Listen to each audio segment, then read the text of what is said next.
Hi there everybody. On today's video I'm going to be changing the oil and oil filter on this BMW. Okay, so this is a 525 I 2001, and I'm going to start by opening the filter house in here, and that's the filter I'm going to be using. That's the part number. And to get this open, you need a 36mm socket, which I've got here, and it is a little bit tight because this car actually hasn't moved for 7 years, and is being parked and not used, so it really needs an oil change because all the moisture that would have formed.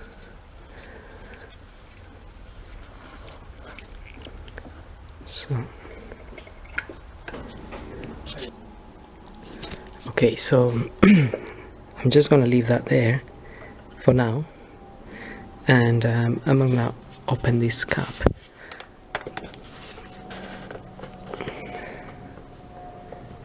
And I'm just gonna leave it like that. Now you would need to jack the car up so you have access to the sump underneath, but today, luckily for me, I'm using a ramp, so I can just get the car up in the air. And another thing is I'm using this oil here. This is a 5W30. Alright, so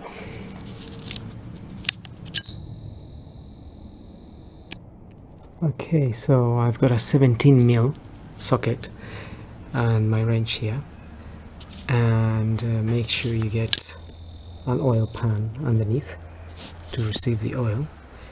So I'm just going to undo that.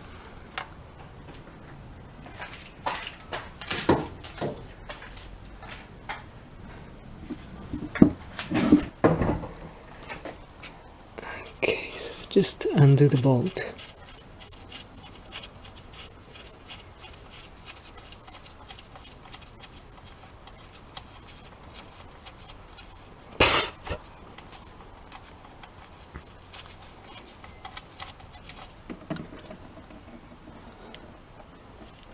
And let the oil drain.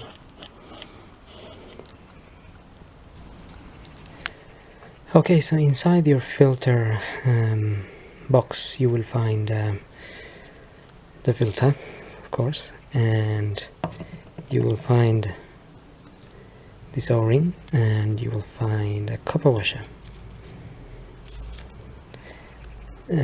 So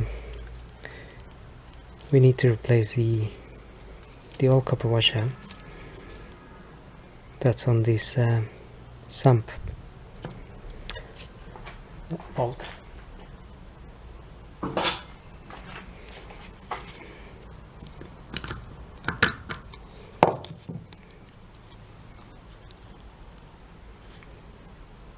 So that's the old washer.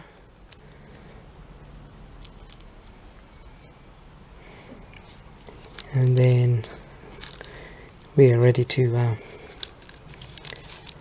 refit our bolt. So I'm just gonna give 5 minutes or so for all the oil to drain out. Okay, so this has been draining for a good 10 minutes now. I'm gonna refit the bolt now, and I'm gonna lower the car.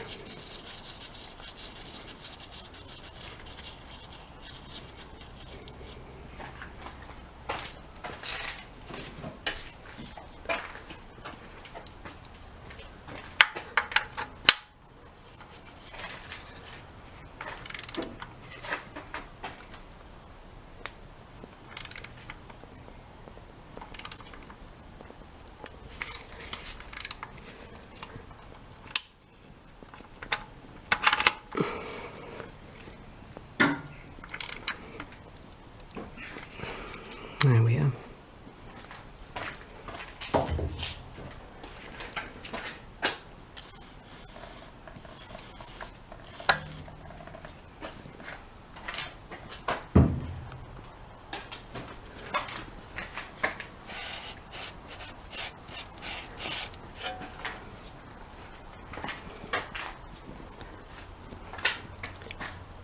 Okay, just to clean the area, I used a little bit of brake cleaner fluid, and I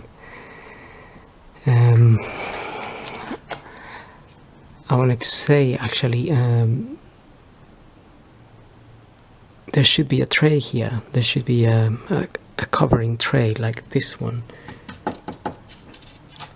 There should be another one here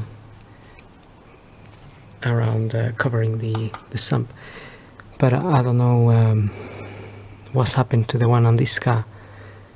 So usually all you need to do is remove some 8mm bolts, or in some cars you will have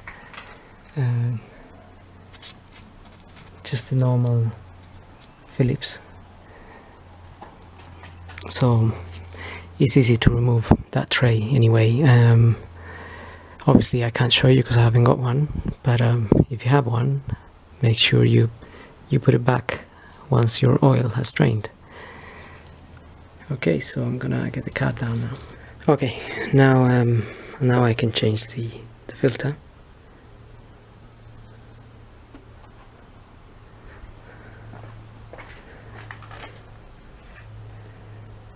So basically all we need to do is pull this filter out, which I will need an extra hand to do.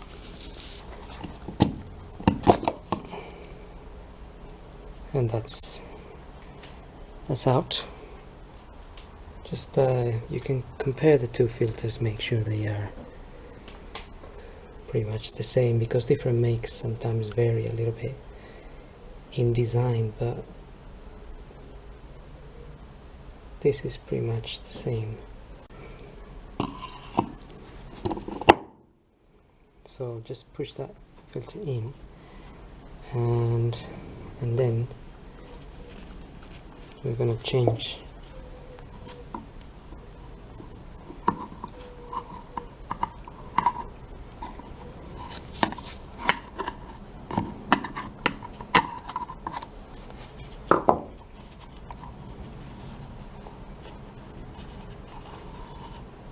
this ring.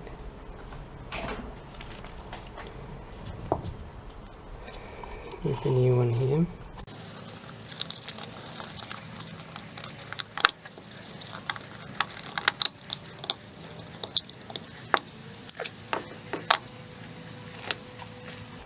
On some filter kits you get these little O-rings here too. This one and this one. And you can go ahead and replace them.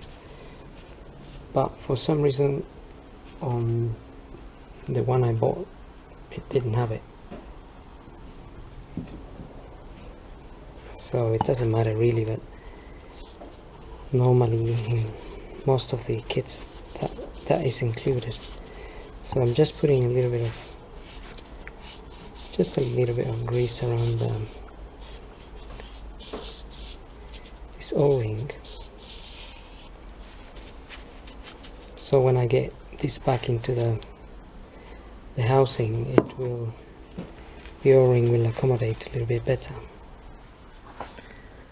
Okay, so now that can go back in there.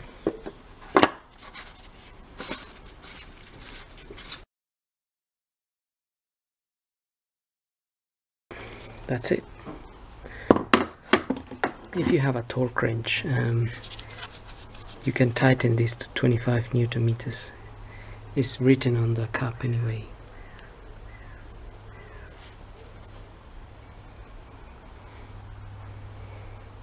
And now I'm gonna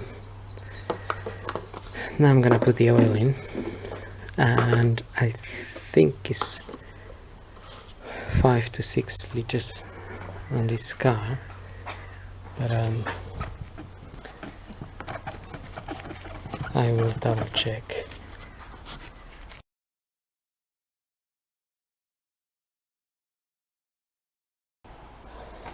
Okay, so I got about 4 liters in there. I'm just gonna check the dipstick.